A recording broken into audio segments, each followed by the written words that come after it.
Coming up on this week's episode, I'll be sharing all of the details on a huge new expansion coming to Tokyo DisneySea. It's one of the most beautiful theme parks out there in the world, and it's about to get even better. Along with that, I'll be sharing details on a brand new nighttime show that's coming to Universal Studios in Florida. I'll be talking about what you can expect from the new show, about its location, and the different effects that we can see in it as well. Along with that, details on a brand new flat ride that's opened at Six Flags Great Adventure, our usual segments, Merch Paradise and Interact With Me, along with much more. I'm Sean Sandbrook, this is TPW Weekly, and that means it's time to cue those titles.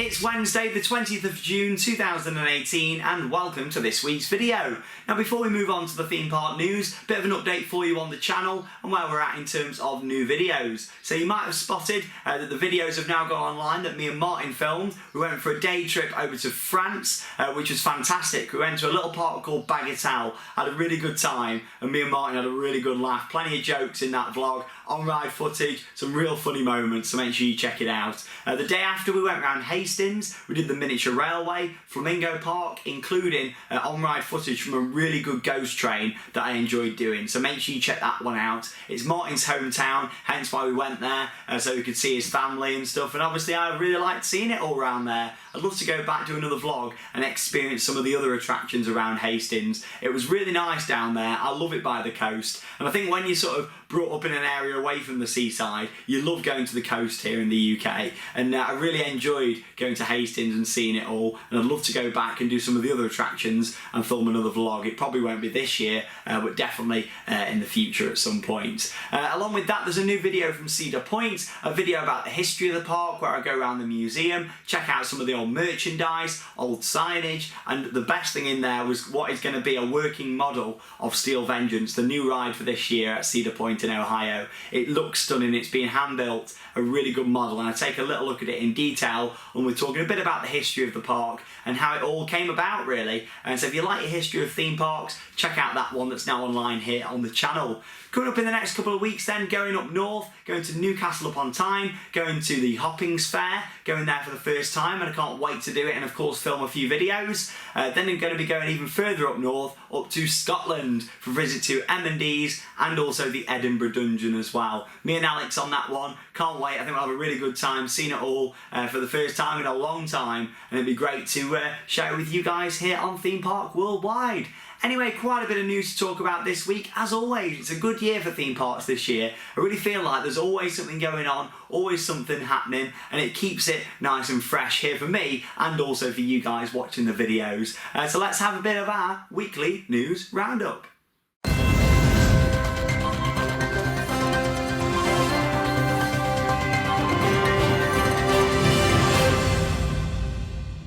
Let's start off then by talking about a huge announcement from the Oriental Land Company. They are the company that actually own Tokyo Disneyland and Tokyo DisneySea. That whole resort isn't owned fully by the Walt Disney Company. They actually pay a licensing fee for the different rides, names, attractions, characters, so they can actually operate that park. That license has now been extended to 2076. So yeah, it's going on for a long time. And when it gets to that point, it'll probably get expanded again. But yes, this new expansion will consist of a 250 billion yen expansion to Tokyo DisneySea. That's just over $2 billion.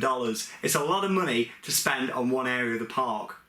Now this will be a new themed port. Obviously with DisneySea, they're not classed as areas, they are ports. And with this one, it'll be the 8th one to be built in the park. And it'll be located just between Lost River Delta and the Arabian coast. So you'll move on to what is at the moment a car park, but it'll be completely transformed into this new area. Now it's going to be 3 mini areas all combined into one, and this is what gets me excited talking about this. Firstly, the one that I'm probably least excited for is Frozen. As much as I enjoy Frozen, I feel like that's coming to a lot of Disney parks around the world. It's already there at Walt Disney World and Epcot. But with that one, yeah, I'm sure it'll be nice, but it's the other two what really get me excited with this. A Peter Pan area area, which looks stunning from the concept art. I'll put that up on the screen as I'm talking about these different areas. And also, we've got another area going into this based on Tangled. I love Tangled. I thought it was a great Disney film. It's one of me and Charlotte's favourites. And I think that's so underappreciated at the Disney parks. Yes, you've got Peter Pan out there, and from the concept art, it kind of looks a bit like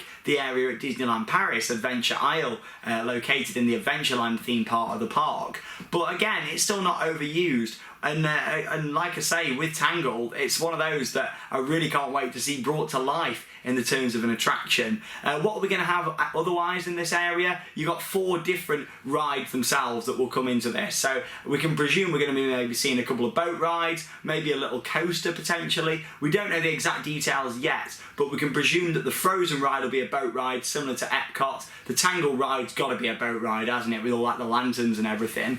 And who knows what we'll get for Peter Pan. Maybe another dark ride, something indoors. It's going to be really interesting to see what we get with this. But yeah, 250 billion yen expansion. Obviously that isn't just going on this. There's also going to be a large new 475 room hotel, which is going to be themed like on Disney Fantasies and Dreams, which is going to be built into the park, much like the hotel which backs onto the Mediterranean harbour at Tokyo DisneySea. That's actually built into the park right at the start. This will be a second one, which is basically at the back of the park. So it looks gorgeous, and that hotel is also going to have the most expensive rooms on property at Tokyo Disney Resort. It's going to be a really expensive, lavish hotel, so I can't wait to see that when it's done and have a little walk around. I did enjoy exploring the hotels there when I went. It was only a quick visit because the parks were open so late when we were there, but I'd love to go back, and I'll definitely go back for this expansion for when it opens. When is it going to open, I hear you all asking? Well, at the moment, all we know is 2022, so it's not actually too bad. What's that, like 4 or 5 years away? It's not too bad in terms of Disney. I remember Ratatouille at Disneyland Paris, it took them about 4 years to build that. So obviously with this, that isn't too bad for a huge area and hotel. I think it'll really fit in with Tokyo DisneySea. It's a gorgeous park, and I can't wait to see it all when that's complete. As always, I'll be following the construction phase. Who knows, I might even get to visit Tokyo DisneySea again before that opens and see some of the construction taking place. I'd certainly love to. It all depends if funds allow it and time and other park trips. But yeah, it looks stunning, and I can't wait to follow it here on Theme Park Worldwide. Now, over at the Disney parks, nighttime spectaculars are absolutely huge and are just as important as attractions in the park. But Universal, I don't feel like they've ever really caught on to that. Obviously, Disney and Universal, they are kind of in competition. I know they do very different things, but they're located close to each other, and it certainly does feel like they sort of play each other off sometimes in terms of investments. But yes, with this one, it's going to be a huge new nighttime show for Universal Studios Florida. Like I say, it's not going to be in the Islands of Adventure side. It's going to be a water show, which is actually going to be on the lake in Universal Studios Florida, closer towards the Mummy and Transformers than the other end, down past sort of Diagon Alley. It's going to be down this end of the lake, and it looks really quite cool. They've built like an amphitheatre style seating that's going in at the moment. You've got a lot of tech gone onto the lake, and I actually saw some testing videos of this a few days ago. I think it looks really good, but here's a look at the concept image. It's going to launch in summer this year, and it's going to be Universal Orlando's cinematic celebration, and it's going to be on the lagoon just there, like I say, and you can see from the image it looks fantastic. A very similar setup, fountain and water screen wise, as what can be found at Disney California Adventure, where that's a really good water show called World of Colour. And with that one, you've got all your famous Disney brands in it. With this, it looks similar to that, but we're going to be seeing the likes of Harry Potter, Jurassic World, the Fast and Furious, Despicable Me, all brought to life on the water. But we're also led to believe there's going to be projections on the buildings all around that area as well. Obviously, the show building with Transformers is huge, so if you're standing over here, they can project onto it so you can see it. You got like all the buildings around by Fast and Furious, what can be seen from that location. So it wouldn't surprise me if we see projections all around there, and hopefully pyro coming off the roofs. There was the old show, the Cinematic Spectacular, that I wasn't a big fan of. I don't think many people were, hence why they've changed it. It just wasn't a great spectacular, really, whereas this looks like it's going to be a full-on show that they've put a lot of thought into, and I think it'll be really nice. You've got to think as well, with the Harry Potter score, some really good music, what Universal Films have got, I feel like this show could be an emotional experience, standing there or sitting there and watching this happen. Hopefully it'll be on during September this year. That's when I'm next out in Florida, and I can't wait to hopefully see this if it's on. I'm sure it will be. With it being a new show that they're launching, they'll probably want to run it every night or on peak nights during the operating season. But as always, I'll keep you up to date here with when I get a date for when this show is launching. Now, within the past week, a brand new ride has opened at Six Flags Great Adventure, and this looks fantastic. It's a flat ride that I remember a company called ABC Rides actually announcing a while back, and it's actually open now, the first one, and it looks fantastic. It's Cyborg Cyber Spin, which is at Six Flags Great Adventure, so it's quite an easy one to get to from the UK. It's not too far from New York. Hopefully this will be part of our big America trip for next year. And yeah, this thing looks crazy. So on the screen whilst I'm talking about it, here you are, I'll show you some footage of it in action. But yeah, I remember when this concept was announced by ABC and thinking, oh my god, I hope some parks buy that, especially in the UK, because it'll go down really well. And yeah, from reviews, it seems like it's a really dizzying experience. A few people have come off it and throwing up and stuff, but it's all good fun, isn't it? But yeah, it looks like a great ride, and the way it looks, it's like a gyroscope. That's what it was modelled off, and it can seat 24 passengers as the gondola spins on 3 separate axes. So yeah, you look at that, it looks fantastic to ride. I can't wait to go on one of these at some point, hopefully next year. But it starts off with the riders are slowly hoisted up to around 70 feet, and then the spinning, the rotations all begin. But yeah, I'm sure you'll agree, it looks crazy. Would you like to experience that ride? Are you going at some point this year, or have you already been on it? Comment down below on this video. I always look at your comments, I reply to as many as I can do, and yeah, I'd love to see what you guys think to this new ride, Cyborg Cyber Spin. Just looks a little bit crazy, doesn't it? And I love how it's got them 3 different axes. It looks great as well, doesn't it? Like, you could stand in front of it and just watch it. You get just as much enjoyment with that sort of ride, looking at it, as you do riding it, really. Because there's a lot of people that are scared of these rides and don't want to go on them. And the people that hold the bags, you know, they can stand there and just watch that ride and enjoy it, if you know what I mean, without actually having to go on it. But yeah, it looks great, and that's now open at Six Flags Great Adventure. But yeah, final thing that I want to talk about is about an accident what actually took place this week at Daytona Beach on a roller coaster just there, what actually derailed. There wasn't loads of news about it here in the UK, but I've done a bit of digging, a bit of research into what actually happened, and obviously details are still a bit sketchy at the moment, but this roller coaster did derail, and 10 people were actually on the ride vehicle at the time. 2 people fell. Now, the news reports are saying from about 30 feet. I'm not too sure if that's 100% accurate, but it looks like to me, I've had a look at the ride, and they did fall from quite a distance. And 2 people were actually left hanging in a ride vehicle as well, which it wasn't great at all. It's not one of them things that should be happening in this day and age. It's not like just a light bump or something, like a fail of a sensor. It's an accident with the ride. Luckily, there is no fatalities with this, but it's still an awful incident to take place, and it really makes you think that when you're going out on these rides, make sure that, yes, you're getting your harness checked and things, but I'll always, when I go on a ride, I'll always just push up and check it myself just to make sure. I know that wasn't the problem with this, but that has been the issue with rides before. Obviously, how it's derailed, it's got to be something to do, you'd think, like the upstop wheels, or it's something to do with those wheels that are holding the carriage on. But what's happened, we don't know yet. So I'm sure we'll find out some details soon. The investigation's ongoing at the moment. But as always, with any incident like this, my thoughts are with everyone that's been involved in this incident. But you have got to be grateful and think, at least with this, there's been no fatalities. It could have been so much worse. A derailment of a roller coaster car is a serious thing, and if it could have been a lot worse than what it ended up being. But thoughts with all involved, and if we find out any more information on it, I'll be sure to let you guys know here on Theme Park Worldwide. But that is all for your news this week. Let's move on now to look at a couple more mugs that I got from my trip over to Cedar Point in Merch Paradise.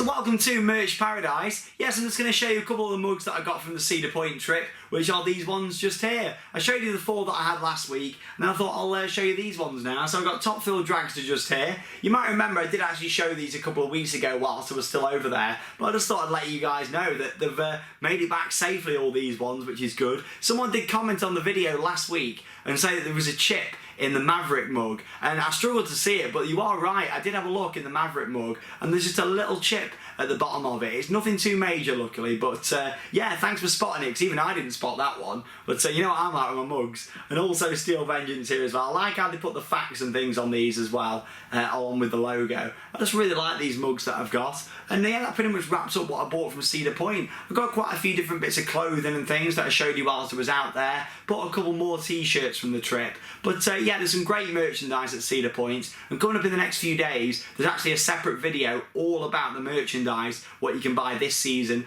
at Cedar Point. I thought with there being so much, I'm going to do a big video so I can show you guys what there is out there. Maybe you plan on going this year, maybe you're local to the park and want to pick up some merchandise yourself, just to sort of help you guys out. So stay tuned for that one. It's coming up in the next few days here on our YouTube channel.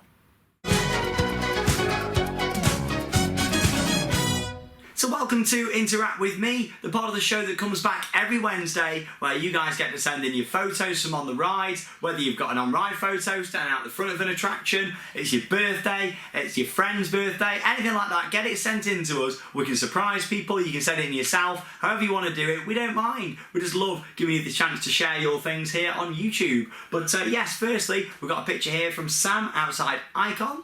Then we've got Mark on the Hulk just there as well, so thank you very much for sharing that one. Then got Matthew with a stealth on-ride photo. And moving on, Shane at the Wizarding World of Harry Potter. Look forward to getting back there soon. Then got Becky and Oliver at Blackpool Pleasure Beach. Thanks for sharing that one. And Jessica with a big one on-ride photo. So thank you for sharing that one. Then got Lee with a dinosaur on-ride photo. Fantastic ride, that one. And thanks for sending in your picture. And then got Liam on Rock and Roller Coaster. So thank you very much for sending in that one to us. Moving on from that, Jenny with a tidal wave on-ride photo. Oh, it's a good water ride. I'm feeling a trip to Thorpe Park soon and having a ride on Tidal. And of course, filming a vlog. So I'll have to go soon. Thanks for that one, Jenny. Then got Emma, who had a photo with me and Charlotte just there. Moving on, Luke with a Superman on-ride photo. So thanks for sharing that with us all. And then got Jack with a Wicker Man on-ride photo. It's a fantastic ride. I enjoyed getting back on it the other day. And make sure you check out our brand new vlog from Alton Towers. That is now online. Next up, we've got James who had a photo with Alex just there. Glad you got to meet him. Charlie had a photo there with Lee. There we are. Glad you got to see him. Thanks for sending in your picture. And then got Tom with a big one on-ride photo. And after that one, we've got Charlie with the mug collection just there as well. So thanks for sharing that one. If you do want your photos or any shout outs for next week's episode, all you need to do is send them in to us via our Facebook page as a private message, and also on Instagram, not as a story, but as a private message as well. And moving on, finally, we have got the birthdays. So happy birthday to Jack. Hope you have a fantastic day. Happy 18th birthday to someone called Taryn. There you go. I know it's not the coaster you're wishing happy birthday, because that's only a few years old. But yeah, happy birthday to Taryn. What a cool name. And also happy Father's Day to Robert Smith from Elena, Eva and Sophie. There you go. Thanks for watching Theme Park Worldwide. Happy Father's Day for the other day for you. But there you go. Thank you very much for watching this week's episode of Theme Park Worldwide Weekly. I'll be back next Wednesday with another episode, and make sure you stay tuned throughout the week for lots of different videos here on our YouTube channel. I'm Sean Sandbrook, this is Theme Park Worldwide Weekly, and that means it's time to cue those credits. See you later.